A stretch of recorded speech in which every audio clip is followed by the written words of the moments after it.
My name is Kirk Liebecker, and I live in Portland, Oregon, and I work for Awada Medea, and I'm an airbrush technician there. And this is the second time that I've been to one of the getaways with Cliff. The first time he rather liked my doing demonstrations on how to clean and maintain your airbrush, so they invited me back. Cleaning an airbrush is not a particularly difficult thing. There's a few things that you need to know about it that'll just simply make it easier for you to clean and maintain your airbrush. One of the things that I try and stress to people is that you should try as best you can not to spend too much time cleaning your airbrush. There isn't a lot of advantage to be gotten by preventive cleaning to it. What I recommend, first off, is I recommend that if you can, and very frequently you cannot, change colors judiciously. If you have a color like yellow and in your airbrush and you want to use orange again, there's almost no reason to do anything other than dump the paint out and put some more orange paint in. If you use orange and you want to go to red, again, the same thing. There's very little cleaning that needs to be done. The cleaning that you usually need to do happens when you're changing colors between something like yellow and violet, whereas one of those colors will definitely make a mess out of the other color. The other time that you really need to start doing a cleaning is if you notice that the performance of your airbrush is dropping. If you feel that it's bogging down, if you feel that you have to pull back farther on the trigger every time to get the paint to start, if it's giving you very poor performance, then is the time that you need to clean your airbrush. Okay. The first thing that I recommend is to take off the handle of the airbrush, set it someplace where it's not likely to roll onto the ground. The next thing that you'll want to do is that you'll want to remove the cap from the airbrush. These caps have a hole in them that's mostly there to vent air, so that you will want to have to clean that, but I'll do that here in a moment. The first thing that you need to do, though, is that you need to dump the paint that is in the airbrush out of the airbrush. Just give it a quick shake into a garbage can or something like that. The second thing that you'll need to do is to get rid of the paint that is already in the airbrush. And I strongly recommend that you do that by putting it into some sort of a clean out station. Press on the trigger and blow the excess air into the clean out.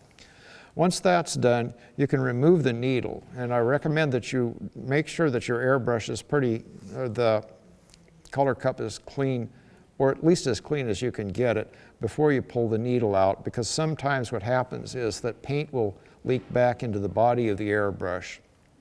So pull the needle out, and I recommend that when you're doing this, that you wipe the needle from the back to the front. Always, always, always, please always use it from the back to the front. If your paint has dried on there, the chances are that you'll probably need something a little bit stronger than a dry paper towel to clean it off. So I recommend a little bit of fingernail polish remover and a Q-tip. We really do not recommend that you run fingernail polish remover through the airbrush. It does not do that much good. You need to use the fingernail polish remover with something like a Q-tip, an Interdental brush, or some sort of a brush to break up the paint and get it off. Okay. And I always recommend that you clean your airbrush from back to front. And there are certain things that I know that I can't tell you how I acquired that knowledge. And the back to front part is that this needle will actually redefine the word sharp to you when you stick it in your thumb by going like that. And just face it, I know that from my store of secret knowledge. Set the needle on a flat surface. What you really need to avoid is having it roll off onto the floor, because I think that the engineers at Iowata had designed these things so that they will land point first, possibly in your foot. Okay. The second thing that you need to do to clean an airbrush is you need to get the paint out of the color cup and out of the channel that goes between the color cup and the tip of the nozzle. What happens is that very frequently you can do this without taking the airbrush apart. And the thing that I use for this is something called an interdental brush. You can get these interdental brushes at pretty much any drugstore. It's a small brush for people who've got bad teeth, like me, for instance. And what you want to do with this, well, prior to that, let's say, what you want to do is that you want to clean out the color cup as best you can using a little bit of fingernail polish remover, or you can use lacquer thinner. It's just that fingernail polish remover is easier to come by. And you can buy it by the 6-ounce bottle rather than the half-gallon.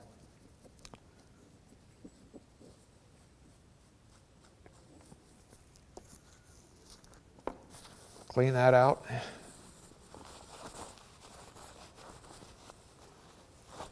Wipe it out as best you can.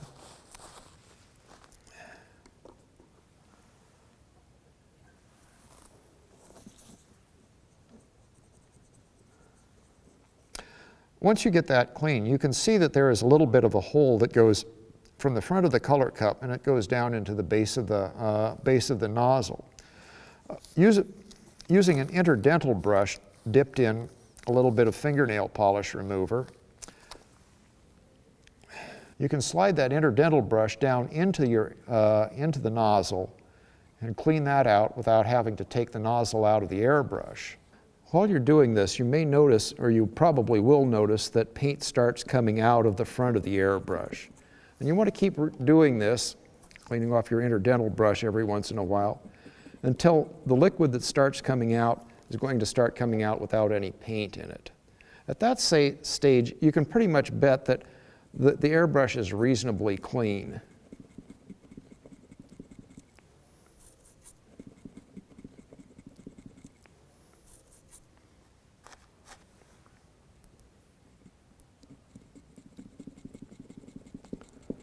Okay.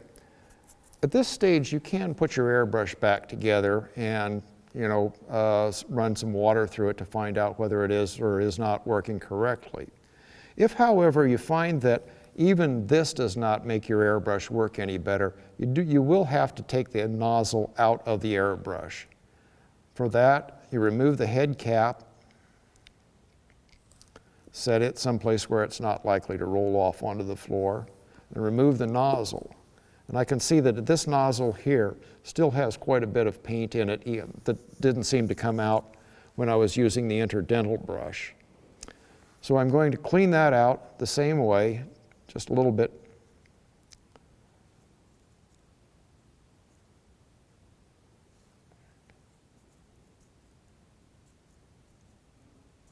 Like that. And again, you'll probably start to see liquid coming out of the front of the nozzle. Now, there is another little trick that I actually do like, and that is that you can use an old needle to clean out the nozzles. The nozzles, the very tip of the nozzle is, it's difficult to get something in there without doing some damage to it. What I've done is taken an old needle that is no longer in use. I take a file and I use that file not to smooth the needle out, but to rake it so that it's got little tiny burrs in it so that it's fairly coarse. With that, I can take a little bit of the fuzz from the tip of a Q-tip, put that between my thumb and forefinger, like so, wrap the needle in there, and twist the needle until the needle picks up the cotton, like so. Now, by doing that, you've got essentially a long metal Q-tip that will allow you to get down into the nozzle of the airbrush. That part there's a little bit of crud that's starting to come out of there. In fact, there's a lot of stuff that's beginning to come out of there.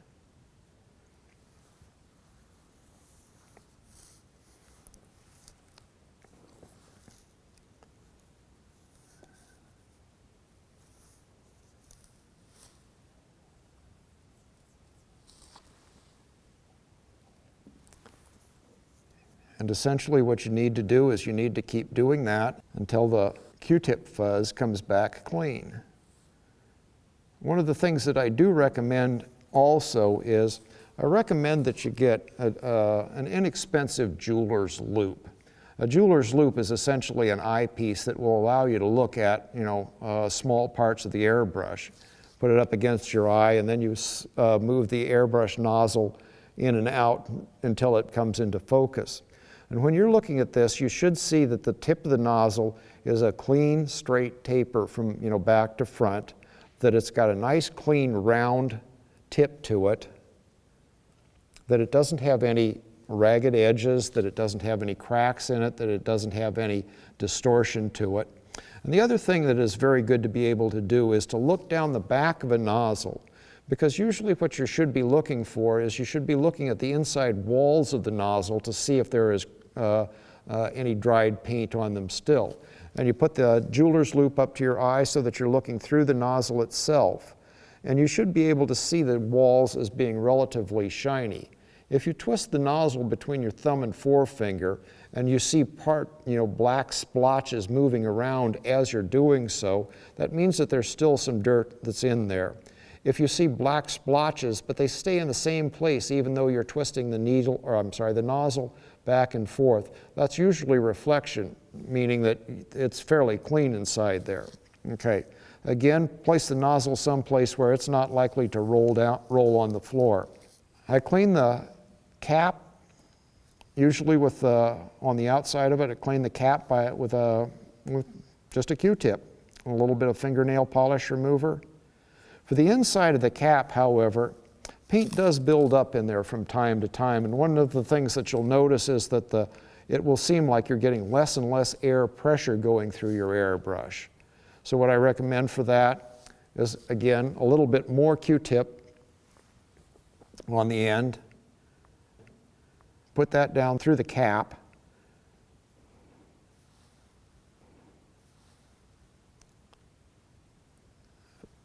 And see what comes out.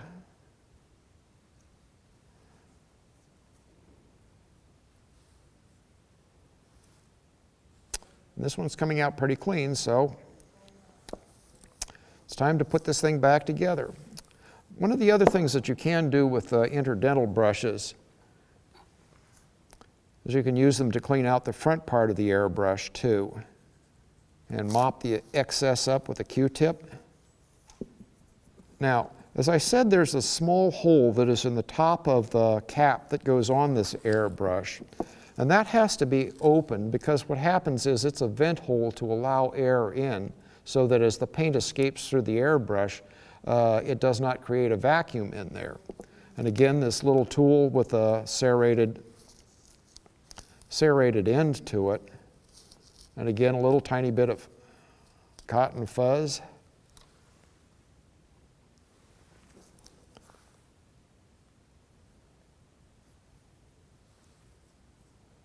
And clean out that hole.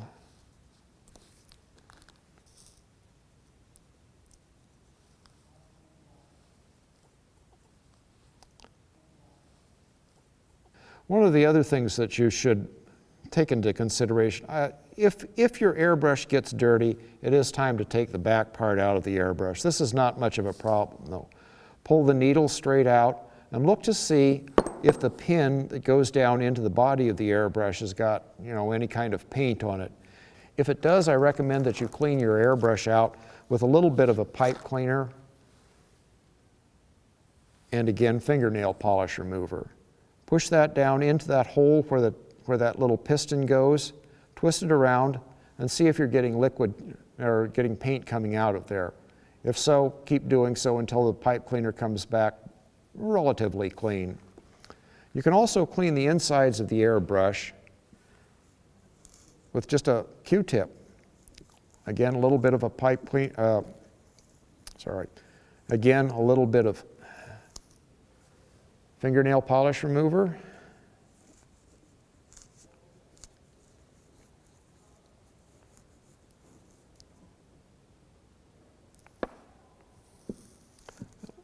Looks like it's reasonably clean.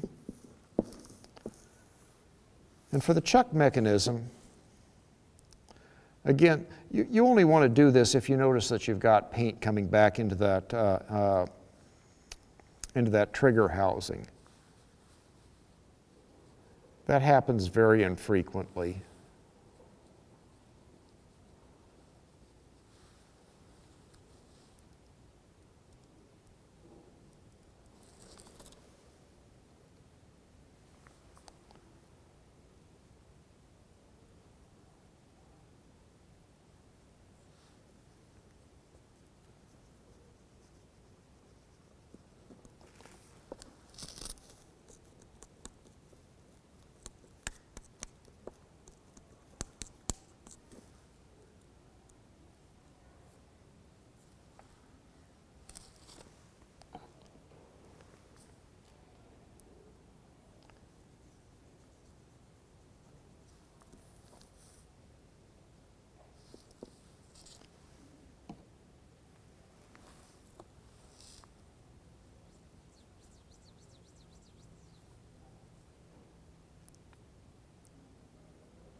Put that chuck nut on loosely, set that aside.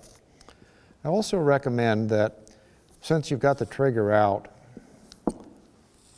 actually I only recommend this if you're having trouble with the way that the trigger works. If it feels real spongy going up and down, or if it goes down and tends to stick, or if it feels like it's real hard going down, I recommend putting a little bit of lubricant on the O-ring. And the best way to put the lubricant on the O-ring is not to put it on the base of the trigger. It's to put it on the butt end of a needle. Actually, you need just a very small amount of that. And there is a little hole that is straight down inside there. Can you see that? It's that little tiny hole that's bring it down up like that. The other way. Right there you go. Perfect. Okay. That little tiny hole that's down in there, that's where that little piston needs to go. It's a good idea to put a little bit of lubricant on the butt end of the needle, and then you twist it around and up and down so that you get the lubricant on the O-ring, rather than if it's a very stiff O-ring, all the lubricant will stay on top of the O-ring. To put the trigger in, hold that piston straight down and gently push it in. And you have to feel around until you catch that little hole. But you'll also notice that, when you do, you get a nice springy action to the trigger. Tilt that little auxiliary lever forward, push it in until it comes up behind the trigger, and screw in the chuck mechanism.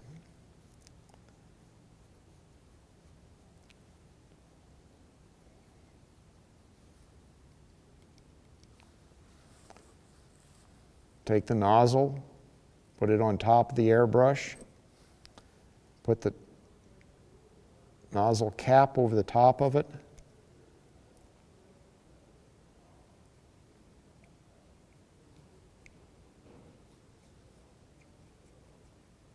tighten it up.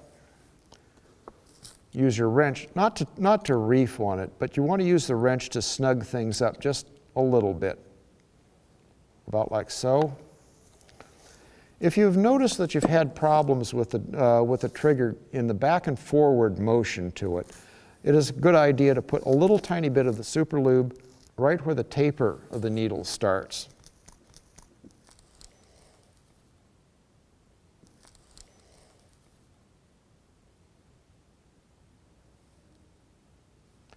And I also recommend that you hold the trigger down when you insert the needle, because it may have popped up because of the spring that's underneath it, and you don't want to hit the trigger with the tip of the needle.